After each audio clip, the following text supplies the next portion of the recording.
Hello, salut, c'est Tonton Hunter. Aujourd'hui, on va regarder quelque chose qui m'interpelle depuis un petit moment. J'arrête pas d'entendre parler des Spira Guitars. Et je me suis demandé quand même si à ce prix-là, avec les specs qu'il y avait, s'il n'y avait pas une arnaque quelque part. Donc, j'ai réussi à m'en faire prêter deux par les amis d'Omega Music. D'ailleurs, je les remercie à Mons. Je vous parlerai un peu plus de ce magasin un petit peu plus tard dans la vidéo. Mais en tout cas, on va en tester deux, une 6 cordes et une 7 cordes pour voir si quoi. Est-ce que c'est vraiment le miracle de l'année? C'est ce qu'il vous faut, soit pour le sapin, si vous voyez ça et qu'il vous reste encore quelques jours, soit pour bien commencer l'année, si vous avez plus trop de thunes. Allez, on regarde ça tout de suite.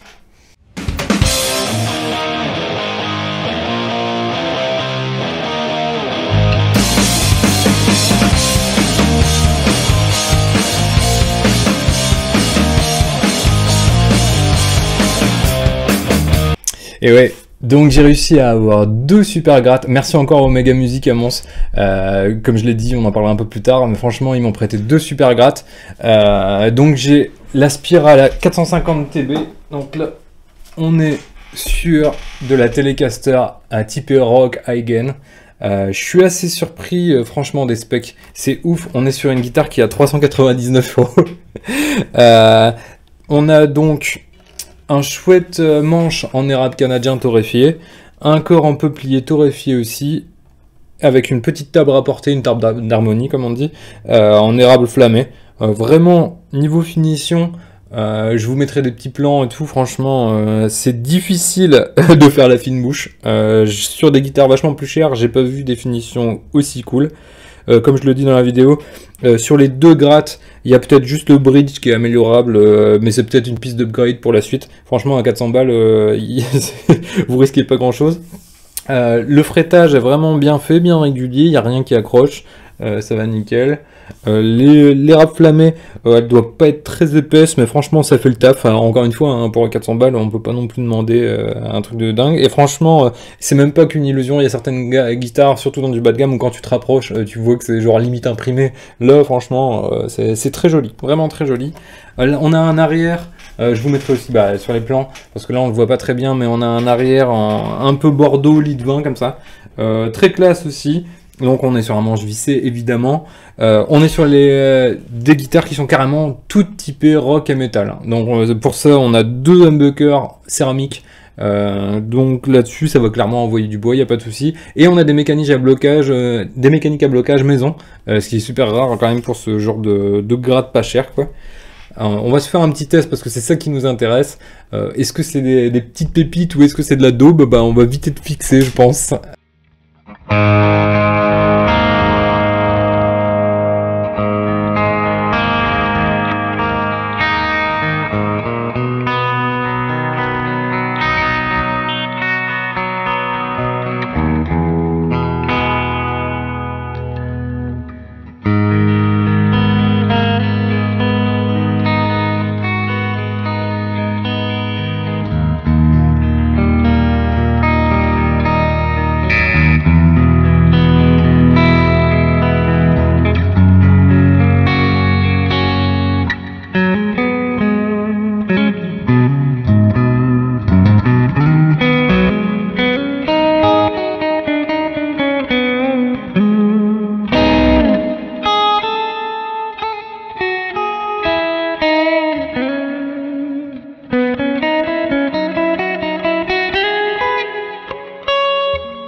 Donc vous voyez, on a quand même deux humbuckers ultra mordants.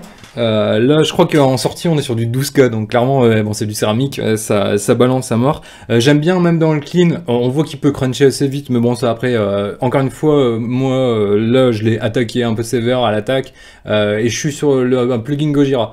Donc, j'ai mis un clean, mais il break assez rapidement. Franchement, ça bouge pas. On est en plus sur des cordes neuves. Je viens juste de la déballer, mais genre vraiment du carton et tout. Donc il y a encore aussi un peu de stabilité à acquérir et tout, le temps qu'elle se fasse à sa nouvelle maison. Même si de toute façon après il faut que je la rentre quand même. Franchement, super surpris. Ça enterre pas mal de trucs que j'ai essayé de cette gamme-là. Je pense notamment à certaines Chapman que j'avais eues et qui étaient beaucoup plus difficiles à prendre en main. Et les micros, surtout, les micros ont une belle personnalité. Vous avez vu, ça va aussi bien sur du moderne que sur du old school. J'aime bien, ils sont un peu sombres dans les cleans, c'est quelque chose que j'aime bien. Il y a aussi pas mal de médium, donc ça fait un son vachement vivant. Là, j'ai allé en un demi-ton plus bas. Franchement, super surprise.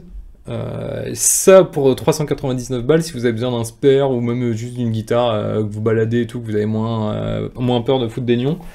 Franchement, un peu claque quand même là.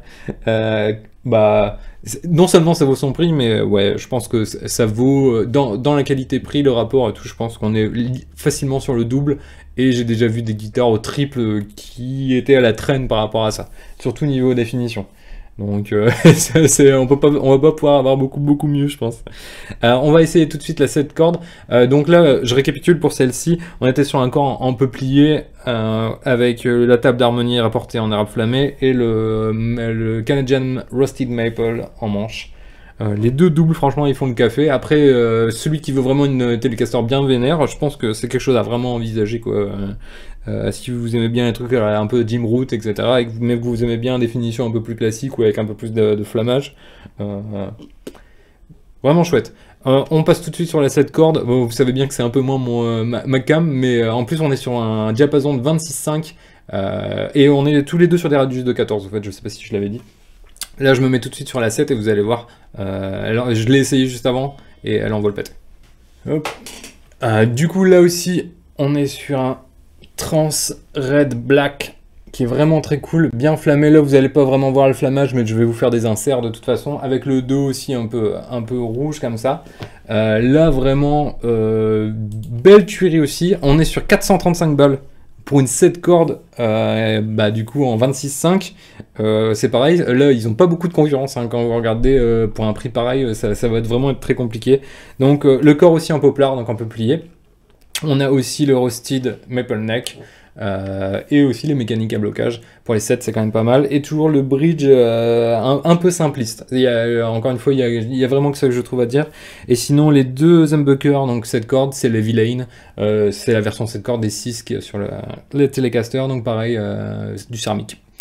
On va partir sur un petit test.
Vous voyez, c'est vraiment du costaud.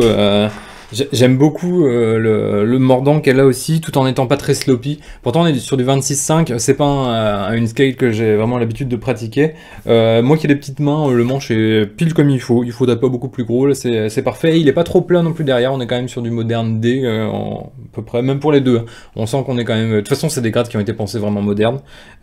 C'est super agréable. Je pense qu'on s'y fait très vite. Même moi qui suis pas du tout cette corde, ce que vous venez de voir. Normalement, j'ai besoin d'un plus grand temps d'adaptation, là ça va. Encore une fois, corde neuve, pas de réglage et tout, donc là on est vraiment sorti du carton. Très cool. Franchement, très agréablement surpris par ces petites bébêtes. Les finitions sont top, les specs sont top, et je crois qu'il vous reste plus qu'à faire de la musique, quoi. Donc, ouais, on nous a pas arnaqué sur ce coup-là. Je pense que il va falloir compter sur cette marque à l'avenir. Les concurrents doivent tirer quand même une sacrée gueule, parce que, encore une fois, là, je crois qu'on est sur 430. Je vais juste vérifier pour pas vous dire d'ânerie, mais 435 sur celle-là et 399, 399 pour la télé. Que dire de plus? Je sais pas vraiment où on pourra trouver mieux pour le même prix. Même en occasion, franchement, ça commence à être à vraiment aller dans des tarots très intéressants. Je pense que je vais regarder moi pour les 7 cordes. Ça pourrait vraiment être cool d'avoir ça dans un coin et tout, vu que je m'en sers pas énormément. Ça me permettra de pouvoir travailler un petit peu. N'hésitez pas à me dire en commentaire celle que vous avez préférée. Et franchement, allez checker, la marque est cool. Apparemment, ils sont un peu victimes de leur succès, donc ils ont du mal à prévisionner pour le moment, mais ça va venir. Je sais que notamment, j'ai eu donc David d'Omega qui m'a dit qu'il allait en recevoir une quarantaine en janvier, donc restez connectés sur Omega. Ils ont un site internet, hein, omega.be. Ils vont en recevoir une quarantaine de toutes les gammes, donc on en a pas parlé, mais il y a 3 gammes. Donc celles-ci, les deux sont de la gamme du milieu. Mais on est tous dans les tarifs à peu près entre 350 et 500 pour les les plus hauts modèles. Vraiment très très cool. Je pense que ça mérite la hype qu'il y a autour actuellement. De mémoire, c'est quelque chose qui vient de l'Est, c'est ukrainien et c'est fabriqué en Chine, mais franchement, quand on voit le souci du détail, rien que sur les tables et tout, l'accastillage est vraiment cool. Les boutons, vous voyez que c'est de la qualité et que ça va tenir dans le temps. Le seul truc à voir, je vous ai dit, c'est peut-être les bridges. Après, ça fait le café. Là, mes cordes sont neuves et tout, et ça a quand même tenu plus ou moins l'accordage. Donc à voir. Puis les mécaniques à blocage, ça doit quand même vachement aider là-dessus. En tout cas, je veux vraiment passer un petit moment pour remercier David et toute l'équipe d'Omega Music qui m'ont prêté ces 2 guitares, et c'est chouette de pouvoir commencer à bosser ensemble. Ils sont à 30 minutes de chez moi et ce serait quand même qu'on travaille pas ensemble.